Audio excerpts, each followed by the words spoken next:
सर्वात top most जी परीक्षा होते ती UPSCची एक्झाम होती, संघ लोकसेवा आयोगाची. स्पर्धा परीक्षेमधला सर्वात टॉप मोस्ट ज्या पद आहेत त्याच्यासाठी ही जागा होते. संघ लोकसेवा आयोग कोणासाठी परीक्षा घेतो तर 2 सेवेसाठी संघ लोकसेवा आयोगाच्या परीक्षा होतात. अखिल भारतीय सेवा, भारतामध्ये 3 अखिल भारतीय सेवा आहेत. Indian administrative service, Indian police service आणि इंडियन फॉरेस्ट सर्व्हिस या 3 अखिल भारतीय सेवा आहेत. यांच्यामध्ये अधिकाऱ्यांची नेमणूक करण्यासाठी ही आहे. आणि दुसऱ्या म्हणजे सेंट्रल सर्व्हिसेस, म्हणजे केंद्र सरकारच्या वर्ग 1 आणि वर्ग 2च्या. कारण केंद्र सरकारच्या जवळपास 34 पेक्षा जास्त सेवा आहेत. त्याच्यामध्ये वर्ग 1 आणि वर्ग 2 यांचे अधिकारी व्हायचं असेल तर आपल्याला UPSCची एक्झाम द्यावी लागेल. महाराष्ट्र लोकसेवा आयोग कोणाच्या परीक्षा घेतो? महाराष्ट्र शासनाचे वर्ग 1 चे कर्मचारी, वर्ग 2 चे कर्मचारी, वर्ग 3 चे कर्मचारी. त्याच्यानंतर येतो स्टाफ सिलेक्शन कमिशन. आपल्याकडे ज्या स्पर्धा होतात त्याच्यामध्ये स्टाफ सिलेक्शन कमिशन आहे. स्टाफ सिलेक्शन कमिशन कोणासाठी आहे तर केंद्र सरकारमध्ये वर्ग 3च्या ज्या जागा आहेत, क्लेरिकलच्या जागा, विशेषतः वर्ग 3च्या जागांसाठी स्टाफ सिलेक्शन कमिशनच्या आपल्याला स्पर्धा द्याव्या लागतात. काही वर्ग 4च्या जागा पण भरल्या जातात. तर भारतामध्ये साधारणतः सनदी सेवेमध्ये शिरण्यासाठी या 3 प्रकारच्या परीक्षा द्याव्या लागतात. याशिवाय भारतामध्ये जे वेगवेगळे डिपार्टमेंट्स आहेत त्यांच्यासाठी वेगवेगळ्या स्पर्धा परीक्षा आहेत. बँकिंग डिपार्टमेंट आहे. त्याच्यानंतर भारतामध्ये सर्वात जास्त कर्मचारी असलेला रेल्वे विभाग आहे. तर रेल्वेच्या 2 प्रकारच्या एक्झाम असतात. रेल्वेच्या नॉन टेक्निकल विभागाच्या एक्झाम वेगळ्या राहतात आणि टेक्निकल विभागाच्या एक्झाम वेगळ्या राहतात. विमा क्षेत्राच्या एक्झाम राहतात. अशा वेगवेगळ्या प्रकारच्या स्पर्धा परीक्षा भारतामध्ये आहेत, खूप आहेत. मी फक्त शॉर्ट मध्ये तुम्हाला ज्या महत्वाच्या आहेत त्यांच्यामध्ये सांगतो. आता भारतामध्ये ज्या वेगवेगळ्या स्पर्धा परीक्षा होतात या स्पर्धा परीक्षेमध्ये साधारणतः 3 प्रकारे किंवा 3 टप्प्यांमधून आपल्याला जावं लागतं. सर्वात पहिला जो टप्पा असतो स्पर्धा परीक्षेमध्ये, हा सर्वात पहिला टप्पा असतो तो म्हणजे पूर्व परीक्षा. या भारतामध्ये MPSC असो, UPSC असो किंवा इतर ज्या महत्त्वाच्या ज्या परीक्षा असतात या परीक्षेमध्ये महत्त्वाचा टप्पा असतो पूर्व परीक्षा. पूर्व परीक्षेला प्रिलिमिनरी एक्झाम किंवा काही लोक मराठीमध्ये तिला चाळणी परीक्षा. आता चाळणीचा वापर आपण का करतो? आपल्या घरामध्ये चाळणी असते बघा, गाळणी पण म्हणतात, काही लोक चाळणी पण म्हणतात. तर त्याचा वापर याच्यासाठी केला जातो की स्पर्धा परीक्षेला हे खूप 2005 नंतर झालेलं आहे.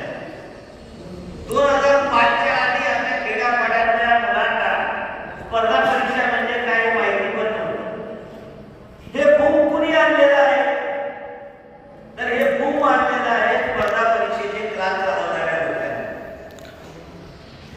हे खूप कुणी आणलेलं आहे काही अधिकारी झालेल्या लोकांनी लिहिलेले आत्मचरित्र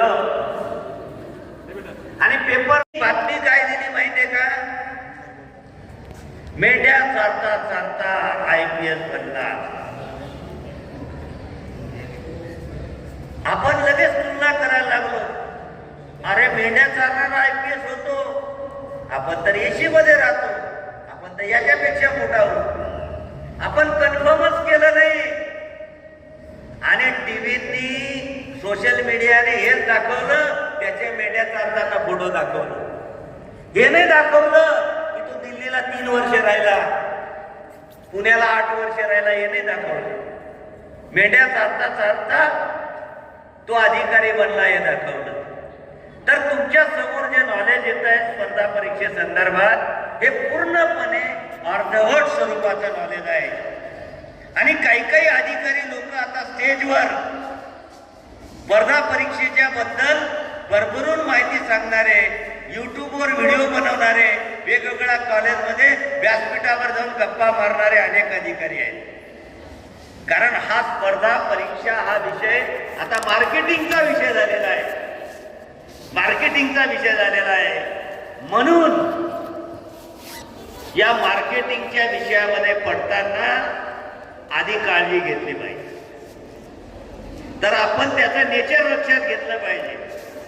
आता पूर्वपरीक्षा का घेतली जाते तर लक्षात घ्या की पूर्वपरीक्षेमधून जे हौशेने आलेले लोक आहेत, टाइमपास म्हणून परीक्षेला बसलेले, काहीतरी कॉलेजमधून 2-4 पुस्तकं काढले, जनरल नॉलेजचे वाचून घेतले असे लोक, किंवा घरचे कामाला पाठवतात म्हणून नाटक उभं करण्यासाठी मी स्पर्धा परीक्षेची तयारी करतो, असे काही लोक यांना बाद करण्यासाठी ही पूर्वपरीक्षा आहे.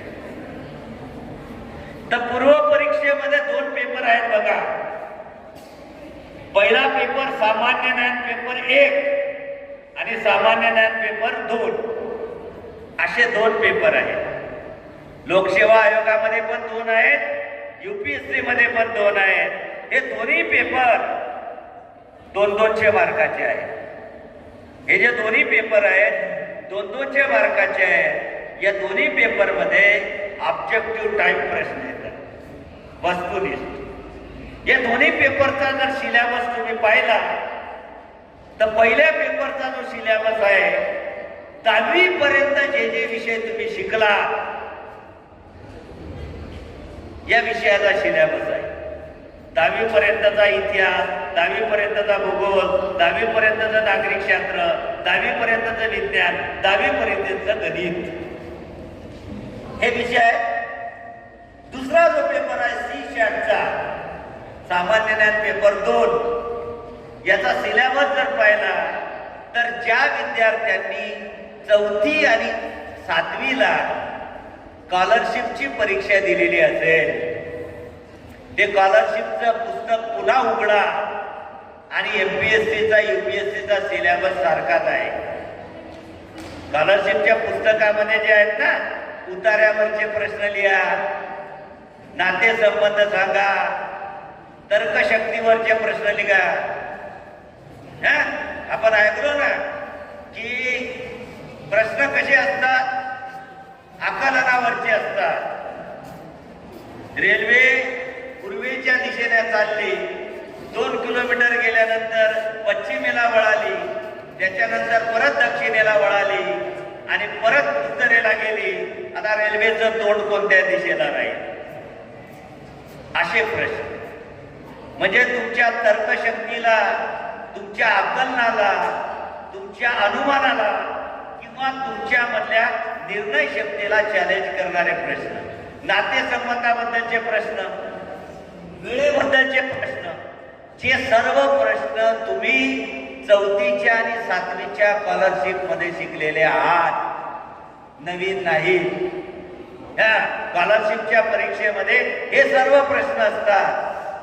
तर पूर्व परीक्षेमध्ये साधारणतः तुमचं काय काय चेक केलं जातं तर पहिली गोष्ट तुमच्या अवतीभोवती ज्या घटना घडतात याच्याबद्दल तुम्हाला काय माहिती आहे.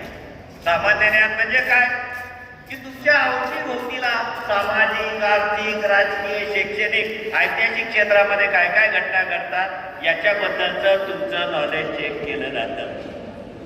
म्हणजे समाजाशी असलेली तुमची कनेक्टिव्हिटी चेक केली जाते. तुमचं सामान्य ज्ञान चेक केलं जातं, तुमची विश्लेषण क्षमता चेक केली जाते, तुमची तर्कशक्ती चेक केली जाते. आणि पूर्व परीक्षेमधून जे अपात्र लोक आहेत यांना बाजूला काढलं जातं. ही जी गर्दी झालेली असते ना, रेल्वेच्या डब्यात बसायला जागा नसते, बाकीच्यांना घरी पाठवण्यासाठी ही पूर्व परीक्षा असते. त्याच्यानंतर पुढचा पेपर येतो मुख्य परीक्षा, जिला खऱ्या अर्थाने स्पर्धा परीक्षेचं हृदय म्हणता येईल. ही जी मुख्य परीक्षा असते या मुख्य परीक्षेमध्ये 9 पेपर असतात, 2350 गुणांची असते. UPSC आणि MPSC दोघांचंही स्ट्रक्चर आता सारखं झालेलं आहे. पूर्वी वेगळं होतं. पूर्वी MPSC मध्ये मुख्य परीक्षा फक्त 800 मार्काची होती. आता ती पण 2350ची झालेली आहे. कारण UPSCचा आणि MPSCचा पॅटर्न आता सेम झालेला आहे. पेपरची नावं देखील सेम झालेली आहेत. तर हे जे 9 पेपर असतात, याच्यापैकी पहिले 2 पेपर असतात तुमचं भाषिक कौशल्य चेक करण्यासाठी. 300 मार्काचे 2 पेपर असतात भाषेचे. 2 भाषा तुम्हाला निवडाव्या लागतात. पहिली कंपल्सरी लँग्वेज म्हणजे इंग्रजी. 300 मार्काला पेपर असतो, त्याच्यामध्ये इंग्रजी ही कंपल्सरी लँग्वेज तुम्हाला द्यावी लागते. त्याच्यामध्ये उतारे असतात, त्याच्यावरचे उत्तरं लिहावे लागतात. ग्रामरचं सर्व गोष्टी असतात. इंग्लिश ग्रामर तुम्ही 10वी पर्यंत जे जे शिकलात, समानार्थी शब्द, विरुद्धार्थी शब्द वगैरे, शब्द समूह, त्याचा अर्थ, म्हणजे 10वी पर्यंत जे इंग्रजीमध्ये जे ग्रामर आहे हे ग्रामर आणि उतारे आणि 1/3 सारांश हा इंग्रजीचा 300 मार्काला पेपर असतो. दुसरी एक भाषा असते. तर भारतात जवळपास 40 भाषांमधून तुम्हाला कोणतीही एक भाषा निवडता येते. असं काही नाही की तुम्ही महाराष्ट्रात राहतात म्हणून मराठी निवडली पाहिजे. तुम्हाला 40 भाषा दिलेल्या आहेत. यादीमध्ये या 40 भाषांमधून कोणतीही भाषा निवडा. कोणतीही भाषा निवडा. तुम्हाला संस्कृत निवडता येते, पाली निवडता येते, उर्दू निवडता येते, अर्धमागधी निवडता येते. कोणतीही भाषा निवडता येते. तिचा पेपरचा पॅटर्न इंग्रजीप्रमाणे जातो की तुम्हाला उतार्यावरचे प्रश्न लिहावे लागतात आणि त्या भाषेमधलं जे ग्रामर आहे मराठीमधलं, कर्मणी प्रयोग, कर्तरी प्रयोग, भावे प्रयोग, हे असे जे मराठी ग्रामर जे 10वी पर्यंत शिकलेलं आहे ते मराठी ग्रामर. हे जे 600 मार्काचे 2 पेपर असतात, या पेपरचे गुण मेरिटमध्ये काउंट होत नाही. हे फक्त पेपर पात्रता पेपर आहेत. या पेपरमध्ये तुम्हाला आयोगाने निश्चित केलेले मार्क पाडावे लागतात आणि हे पेपर तुम्ही पास झाला तर तुमचे पुढचे पेपर चेक होतील. हे लक्षात घ्या. म्हणजे तुम्हाला जे लँग्वेजचे पेपर दिलेले आहेत, हे लँग्वेजचे पेपर हे क्वालिफिकेशनसाठी आहे की हे याच्यात जास्त मेरिट नसतं, तर याच्यात आयोगाने कट ऑफ डिक्लेअर केलेला असतो. तेवढे मार्क पाडणारे जे पोरं आहेत त्यांना पुढे ढकललं जातं. पुढचे जे 7 पेपर आहेत, या 7 पेपरमध्ये साधारणतः त्याचं मी इथं पॉवर पॉईंट नाही, तिथं त्याचा सिलेबस, त्याची मार्किंग सिस्टीम सर्व तुम्हाला सांगितली असते. तर पुढचे जे 7 पेपर आहेत, त्या 7 पेपरपैकी 4 पेपर हे सामान्य ज्ञानावर असतात. 250 गुणांचे 4 जे पेपर आहेत हे सामान्य ज्ञानावर असतात. त्याच्यामध्ये मग एक पेपर जो असतो तो इतिहास, त्याचा माझ्याकडे पॉवर पॉईंट होतं, पण त्याच्यामध्ये तुम्हाला त्याचा जो सिलेबसचा जो पॅटर्न आहे, तर 7 पेपर जे आहेत त्याच्यामध्ये पहिला पेपर जो आहे तो पेपर निबंधाचा असतो. तुम्हाला वेगवेगळ्या नॅशनल, इंटरनॅशनल किंवा लोकल लेवलवर जे वेगवेगळे इश्यू आहेत, या इश्यूवर तुम्हाला निबंध लिहावा लागतो. दुसरा पेपर आहे जो साधारणतः आपल्या देशाचा इतिहासामध्ये वारसा आहे, इतिहासाचा वारसा आहे, त्याची संस्कृती आहे, भूगोल आहे, याच्यावरचा आहे. तिसरा पेपर हा साधारणतः राज्यशास्त्राशी संबंधित लागतो, या ऑप्शनल पेपरशी रिलेटेड आहे. तर खऱ्या अर्थाने आपली जी कसोटी लागते, ही कसोटी लागते या 7 पेपरमध्ये. कारण या 7 पेपरच्या माध्यमातून तुमची लेखन कौशल्य कसं आहे, तुमची मांडण्याची शैली कशी आहे. बघा, तुम्हाला किती येतं ते महत्वाचं नाही, तुम्हाला ते कसं सादर करता येतं ते महत्वाचं आहे.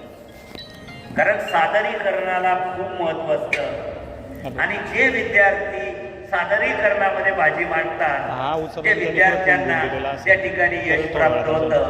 तर 1750 गुणांपैकी तुम्हाला रँकिंग मिळण्यासाठी कमीत कमी 45% गुण मिळणे आवश्यक आहे.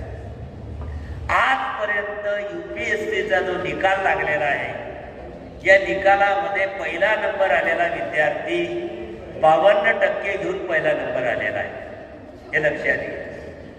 आपल्याकडे जे कान्यांना मार्क पडतात ना, तर मार्कशीट पाहून कधी कधी आपल्याला सुद्धा वाटतं की मला इतके मार्क कसे पडले. 90%, 80%, 70%.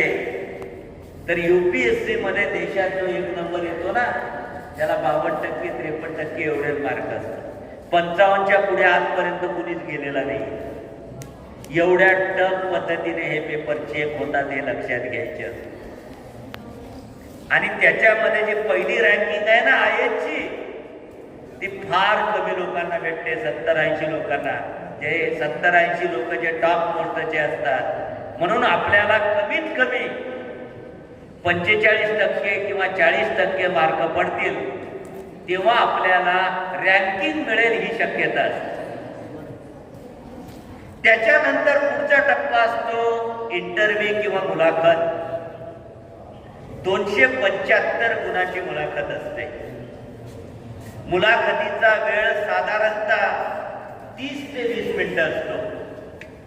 UPSCची मुलाखत दिल्लीला असते, MPSCची मुलाखत मुंबईला असते.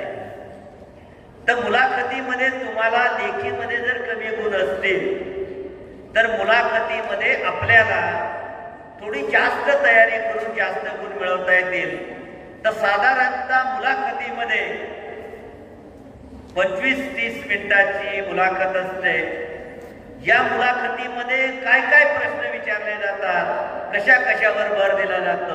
तर सर्वात पहिलं की तुमची बॅकग्राऊंड तपासली जाते.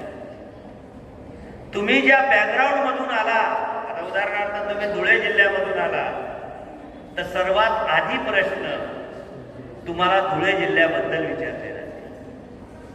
तुम्ही ज्या बॅकग्राऊंड मधून आला, समजा एखादा मुलगा शेतकी झाला असेल, BSc ॲग्री झाला असेल, कारण BSc ॲग्री झालेले स्पर्धा परीक्षा देणारे सर्वात जास्त मुलं आहेत. तर त्यांना विचारलं जाईल की तुम्ही BSc ॲग्रीची डिग्री घेऊन शेतीत काम करण्याऐवजी, शेतीशी रिलेटेड उद्योगात काम करण्याऐवजी तुम्ही सरकारी नोकरीमध्ये का बरं शिरता. म्हणजे तुम्हाला जे काही क्वेश्चन विचारले जातील ते तुमच्या बॅकग्राऊंडशी रिलेटेड असलेले क्वेश्चन असतील. आपलं नाव, मग हेच नाव का दिलंय, या नावाचा अर्थ काय, या नावाचा आपल्या देशाच्या कल्चरशी, आपल्या देशाच्या संस्कृतीशी संबंध काय. तर याच्याबद्दलचे प्रश्न विचारले जातात. इंटरव्ह्यूच्या माध्यमातून तुमची पर्सनॅलिटी चेक केली जाते. कारण इंटरव्ह्यू मध्ये तुम्हाला काय ट्रीट केलं जातं की तुम्ही अधिकारी होणार आहे, अधिकारी होणार आहे. आणि अधिकारी होणार आहे तर तुमचा ॲटिट्यूड कसा आहे, तुमची पर्सनॅलिटी कशी आहे. म्हणजे इव्हन तुम्ही गेटमधून एंट्री मारली, गेटमधून एंट्री मारली, ज्या ठिकाणी इंटरव्ह्यू चालू आहे तिथल्या खुर्चीपर्यंत कशी चालत आला, कसं वर्तन केलं, आपली फाईल कशी ठेवली, या बारीक बारीक गोष्टींचं तिथं निरीक्षण केलं जातं. बसताना परवानगी घेऊन बसले का, तर या सर्व गोष्टी आपल्याला क्लिअर कट त्याचं पालन करावं लागतं. म्हणून तुमची पर्सनॅलिटी कशी आहे, अधिकारी होण्यालायक आहे का, याची टेस्टिंग त्या ठिकाणी केली जाते. तिसरं प्रकारचे प्रश्न म्हणजे हायपोथेटिकल क्वेश्चन. हायपोथेटिकल क्वेश्चन म्हणजे काय, तर तुमच्या समोर एखादी काल्पनिक सिच्युएशन उभी केली जाते, एखादी काल्पनिक परिस्थिती निर्माण केली जाते आणि तुम्हाला सांगितलं जातं की या परिस्थितीतून तुम्ही कसं बाहेर पडणार. समजा त्यांनी समजा असा प्रश्न विचारला की समजा तुम्ही कलेक्टर आहात, अचानक जिल्ह्यामध्ये एखादी दुर्घटना घडली, त्याचा प्रश्न असा कसा विचारला जातो बघा की अचानक जिल्ह्यात दुर्घटना घडली, तुम्ही कलेक्टर आहात, तुम्ही त्या दुर्घटनेच्या ठिकाणी भेट द्यायला गेलेला आणि अचानक तुमची गाडी पंक्चर झाली, तुम्हाला अर्जंट जायचं आहे, तुमची गाडी पंक्चर झाली, तर तुम्ही काय करा? अशा अनेक क्रिटिकल हायपोथेटिकल कंडिशन तुमच्यापर्यंत उभ्या केल्या जातात आणि याचं तुम्ही कसं उत्तर देणार, अधिकारी म्हणून कसा तोडगा काढणार, तर याच्याबद्दलचं तुमचं मत ते लक्षात घेत. म्हणून स्पर्धा परीक्षेमध्ये अशा प्रकारचे प्रश्न इंटरव्ह्यूला विचारले जातात. त्यानंतर उमेदवाराचं प्रसंग अवधान काय आहे, म्हणजे आलेल्या परिस्थितीला सामोरं जाण्यासाठी तो किती तयार आहे, त्याच्यामध्ये लिडरशिपची काय क्वालिटीज आहे. कारण एखादा माणूस जेव्हा अधिकारी बनतो तो ते त्याच्या कार्यालयाचा प्रमुख असतो आणि तो कार्यालयाचा प्रमुख असेल तर त्याच्यामध्ये लिडरशिपचे गुण आहेत की नाही, तो धाडसाने लिडरशिप करू शकतो का नाही, त्याच्यात निर्णय क्षमता आहे की नाही. कारण निर्णय क्षमता पण चेक केली जाते, कारण प्रशासनामध्ये काम करताना वेळोवेळी निर्णय घ्यावे लागतात आणि साहेबच जर निर्णयापासून दूर पडत असेल तर प्रशासन कसं झाले. तर या पद्धतीने मुलाखतीमध्ये साधारणतः या गोष्टीवर आधारित या ठिकाणी प्रश्न विचारले जातात. तर या 3 मुख्य टप्प्यामधून तुम्हाला जावं लागेल आणि त्याच्यानंतर मग लेखी परीक्षेचे गुण, मुलाखतीत मिळालेले गुण आणि तुम्ही लेखी परीक्षेचा अर्ज भरताना जे ऑप्शन भरलेले आहेत ते ऑप्शन इत्यादींचा विचार करून गुणवत्ता यादीला. तर हे झालं परीक्षेचं स्वरूप, की परीक्षेचं स्वरूप कसं आहे.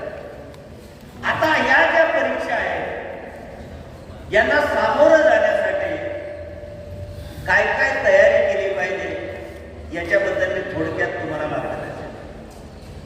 पहिली गोष्ट, डार्विन जो उत्क्रांतीवादाचा जनक आहे, या डार्विनने आपल्या उत्क्रांतीवादाच्या सिद्धांतामध्ये असं म्हटलेलं आहे की जे सबल आहेत त्यांना जगण्याचा अधिकार आहे. असा हा सिद्धांत. या सिद्धांताचा अर्थ असा आहे की तुमच्यामध्ये पहिली गोष्ट या परीक्षेला पास करण्याची किंवा त्याच्यासाठी वेळ खर्च करण्याची क्षमता असेल तरच त्या मार्गाला जायचं. कारण कोणीही या परीक्षेमध्ये मी इथं पुण्याला क्लास लावला, दिल्लीला क्लास लावला म्हणून मी IAS होऊन जाईल, IPS होऊन जाईल, या भानगडी पडता कामा नये. पहिली गोष्ट, आपली क्षमता आपण तपासली पाहिजे. सर्वात पहिले ज्याला या मार्गाला जायचं आहे त्याने एक गोष्ट लक्षात घेतली पाहिजे, आधी स्वतःची तपासणी करायची की ही गोष्ट मला पेलेल की नाही. आता मला सांगा, आपण जेमतेम ATKT ग्रॅज्युएट झालो आणि आपण या स्पर्धेमध्ये उतरायचं ठरवलं तर आपल्याला यश मिळेल का याचाही विचार केला पाहिजे. कारण आपल्या देशामध्ये अनेक असे क्लासेस आहेत की जे खोटे खोटे हमी देतात, आमच्याकडे या, आम्ही कोणालाही आयोग बनवून दाखवतो. अशा प्रकारचे फसव्या जाहिराती करणारे, आकर्षक जाहिराती करणारे लोक पण आहेत. पण स्पर्धा परीक्षेच्या देण्याच्या आधी पहिली गोष्ट, आपली त्या लेवलची क्षमता आहे का हे आधी चेक करा. दुसरी गोष्ट की योग्य व्यक्तीचं मार्गदर्शन. कारण आपल्याकडे इतके क्लासेस आहेत, सर्वच जण दावा असं करतात की आम्ही आमच्या इथून एवढ्या आहेत. मुळात या सर्व फेक जाहिराती असतात. एकच माणसाचा फोटो महाराष्ट्राचे सर्व क्लास वापरतात. आता तुम्हाला उदाहरण द्यायचं असेल तर राजेंद्र भारुडे हे आमच्याच तालुक्यातले आहे, सामोडे गावाचे आहे. हे नवोदय विद्यालयामध्ये शिकलेले आहेत. हे MBBS डॉक्टर झालेले आहेत, सध्या ते कलेक्टर आहेत. त्यांनी कोणताही क्लास लावला नव्हता. त्यांनी बॉम्बेला हॉस्पिटलमध्ये